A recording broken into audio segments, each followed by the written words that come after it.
ጌታን ሳስብ እንደ ኬላ ነው ማስበው ያ የሞት ድልድይ ተሰብሮ ወደ ህይወት የገባንበት ኢየሱስ ክርስቶስን የግል አዳኝሽ አድርገሽ ለመቀበል እንዴት ወሰን? መድኃኒቴን የገፋውበት የመዳን ጊዜን ያዘገየውበት በጣም አሽዋፊ ጨርሰው ለእግዚአብሔር መንግስት ራሴን ያላዘጋጀው ጠላት የነበርኩትን በአንድ ቃል የራሱ አድርጎ ያስቀረኝ ጉልበታሙ ጌታ ወደ 24 25 ዓመት አስቸጋሪ ከሚባሉ ከቤት በጣም ከሚያስቸግሩ ከትምህርት ቤት በጣም ከሚያስቸግሩ አማኝ የተባለውን በአይናችን ማየት ማንፈልግ ከትምህርት ቤት የምናገል አንድ ቀን መጣ ማይታለፍ አንድ ቀን መጣና አንድ ማለዳ ብድግ አለችና ቸርች መሄድ አለብናል የሚሉትን ወጥቼ ለጓደኞቼ እየነገርኩ አስቅ ነበር። አግዳሚ ወንበር ነው ቸርቹ ገረጋንቲ ነው አሸዋ ነው ግን ፊት ለፊት ተንበርክኮ አንገቱን እንደዚህ ወደ መሬት አድርጎ በጣም ያለቅሳል። በኮሮኮንቹ ከሸሽ እያለ ከተንበረከከበት ወንበር ስር እንደዚህ ብዬ ወደ ላይ ሳየው የእውነት ነው ያለቅሳል። ሙሉ መዝሙር ሙሉ ስብከት ሙሉ ፕሮግራም እኔ ያለቅሳል።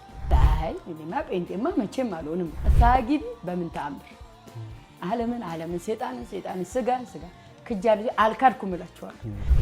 ንጉሴ በውበቱ መጣ ባለውበት አልገባም ያልኩ የገፋውት የነበረው ለሊት ልክ እንደ ሰው ቀሰቀሰኝ ጉልበቴን ነው ልታይ አቤቱ በሚገርም ጠረን ተሞልቷል። ምን ላርግ ስል ተንበርከክ ያለ እጅሽን አንሻለኝ። እጆቹ አናቴ ላይ የነበሩት እስከ ዛሬ ፊል አረጋቸው እስከ ዓለም ፍጻሜ አንቺ የኔ ነሻል። በጣም አለቅሳለሁ።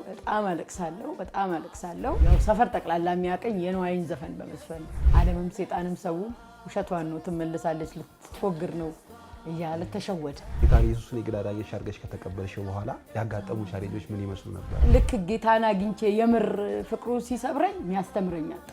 እኔ እጄ ስቀመጥ ቦታ ይለቃል።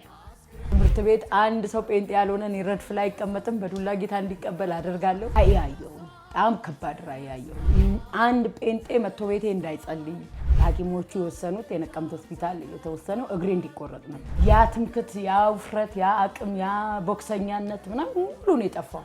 ሰው ሁሉ እሷን የለወጠ ጌታ ማንንም ይለውጣል። በዚህ ሁሉ ፈተና በማይቀበል ህዝብ ማል ውሸት በሚመስለው ህዝብ ማል እንዴት አገልግሎት ለመጀመር ወሰን?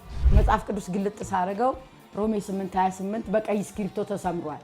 ሰው ተቀብሎ ከሚያጨበጭብልህ በሚገፋ መካከል የጸጋው ጉልበት ይገለጣል። መገፋት እያለ ተቀባይነት ማጣት እያለ ግን ውስጥሽ የገባውን ያንን የወንጌል እውነት ለትውልድ ታዳርሽ ነበር።